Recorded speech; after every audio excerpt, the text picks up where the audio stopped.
రెండోది, ప్రభుత్వం వచ్చిన తర్వాత ఇరిగేషన్ పైన పూర్తిగా సీతకన్నేశారు. మొత్తం సర్వనాశనం చేశారు. కనీసం ప్రాజెక్టులు మేనేజ్ చేయలేకపోయారు. దురదృష్టం ఏంటంటే ఏ ప్రాజెక్టు కూడా సక్రమంగా మేనేజ్ చేయకుండా ఎప్పుడు కూడా ప్రాజెక్టులు కట్టడం ఎంత ముఖ్యమో, ప్రభుత్వ ఆస్తులు నిర్మాణం చేయడం ఎంత ముఖ్యమో, ఆ ఆస్తుల్ని మెయింటైన్ చేయడం కూడా అంతే ముఖ్యం. నేను కంబైన్డ్ ఆంధ్రప్రదేశ్లో ఫస్ట్ ప్రాజెక్ట్ మీరు చూస్తే మన ఆదిలాబాద్లో కడియం ప్రాజెక్ట్. ఆ ప్రాజెక్టుకి ఇదే మార్గం వర్షాలు వస్తే, వర్షాలు వచ్చినప్పుడు సరిగా వీళ్ళు మెయింటైన్ చేయకపోతే ప్రాజెక్టు మీద నీళ్లు ఫ్లో అయినాయి. ఆ గేట్లు అవన్నీ తెరుచుకోలేక అప్పటి నుంచి ప్రాజెక్టుల మెయింటెనెన్స్ కోసం డబ్బులు పెట్టాం. ఈ ప్రభుత్వం వచ్చింది, ప్రాజెక్టుల మెయింటెనెన్స్కి ₹1 ఖర్చు పెట్టడం లేదు. అందుకే మీరు చూస్తే మొదటిది అన్నమయ్య ప్రాజెక్ట్ కొట్టుకుపోయే పరిస్థితికి వచ్చింది. ఫస్ట్ టైం గేట్లు పోయినాయి, అక్కడ డ్యామేజ్ అయింది, పట్టించుకోలేదు. తర్వాత ప్రాజెక్టే కొట్టుకోబోయింది, అయినా పట్టించుకోలేదు. రెండోది పులిచెంతల గేట్లు పోయినాయి, అదే పట్టించుకునే పరిస్థితులు లేరు, సరిగా కూడా రిపేర్ చేయలేకపోయారు. మూడోది ఇక్కడికి వచ్చే కొందికి గుండ్లకమ్మ ప్రాజెక్ట్.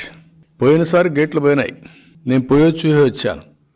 ఆ రోజు నేను విమర్శించాను, పబ్లిక్ మీటింగ్ పెట్టుకొని అక్కడనే విమర్శించాను. నేను ఇంత అజాగ్రత్త ఏంటి, ఇంత దుర్మార్గమైన పాలన ఏంటి, కనీసం మీరు గేట్లు పెట్టాలంటే కూడా అప్పటికే కాంట్రాక్టర్ రాలా. వీళ్ళు టెండర్ పిలిచినా వచ్చేవాళ్ళు లేడు. ఈసారి అదే జరిగింది. వీళ్ళు టెండర్ పిలిచినా గేట్లు పెట్టడానికి 8 కోట్లు 9 కోట్లది. 8 కోట్లకు టెండర్ కోసం కాంట్రాక్టర్ రాలేదంటే ఈ ప్రభుత్వం పైన విశ్వాసం లేదు. ఇంక వీళ్ళేం మెయింటైన్ చేస్తారు కాంట్రాక్టర్లు? వీళ్ళు ఏ విధంగా మెయింటైన్ చేస్తారు? ఈసారి మళ్ళీ కొట్టుకోకపోయింది. 2 TMC నీళ్లు, కరువు ప్రాంతంలో ఏదైతే పంట పొలాలకు ఇవ్వాల్సిన నీళ్లు మొత్తం వెళ్ళిపోయే పరిస్థితికి వచ్చింది. ఈరోజు ఇలాంటి సంఘటనలు చాలా జరిగాయి. దీనివల్ల 8 మంది ఈ యొక్క తుఫాను వల్ల దెబ్బతిన్నారు. 7 మంది రైతులు ఆత్మహత్యలు చేసుకున్నారు. ఈ సంవత్సరం రైతుల పరిస్థితి చూస్తే కరువు ఒక పక్కన, తుఫాను ఒక పక్కన. కరువులో 26 లక్షల ఎకరాలు పొలాల్లో పంట వేయలేకపోయారు. 26 లక్షల ఎకరాలు. అది అయిన తర్వాత వేసిన పంట కూడా అరాకొరా వచ్చింది. సకాలంలో వర్షాలు పడకుండా పోవడం, దిగుబడి పడిపోవడం, అరాకొర రావడం అన్నీ జరిగాయి. ఇప్పుడు దగ్గర 15 జిల్లాల్లో 22 లక్షల ఎకరాల భూమి నీళ్లలో మునిగింది.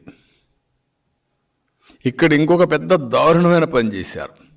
మామూలు పని కాదు. పంట పొలాలు ఎక్కడా మెయింటైన్ చేయలేదు. డ్రైన్స్, మురికి కాలువలు ఎక్కడా మెయింటైన్ చేయలేదు. ఎప్పుడైతే నీళ్లు వచ్చాయో నీళ్ళన్నీ పొలానికి పోయినాయి, మురికి కాలువ నుంచి, డ్రైన్ నుంచి. ఆ నీళ్లు తిరిగి వచ్చే మార్గమే లేకుండా 4 రోజులు 5 రోజులు సముద్రం మారిగా భూములని తయారై 2వ రోజు 3వ రోజుకి మొలకలు రావడం మొదలుపెట్టాయి.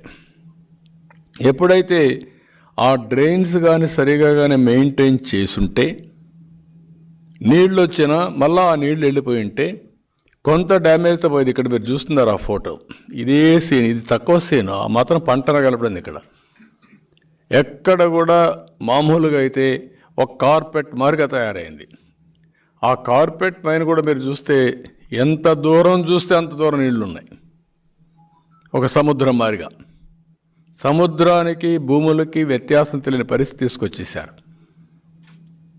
ఎక్కడ నేను చూపించని కూడా చూపించాను, గండ్లన్నీ చూపించాను.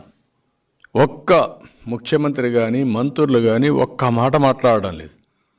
నేను ఎన్నోసార్లు మీ అందరికీ చెప్పాను, వ్యవస్థలో నాశనం చేస్తే, నాశనమైన వ్యవస్థలు ప్రజల పట్ల శాపంగా మారుతుంది.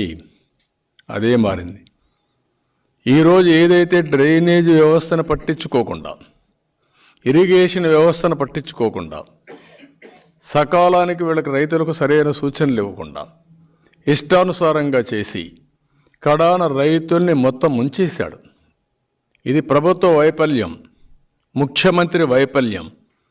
ఒక చేతగాని అసమర్థ ముఖ్యమంత్రి, లేకపోతే అహంకారంతో ముఖ్యమంత్రి ప్రవర్తన.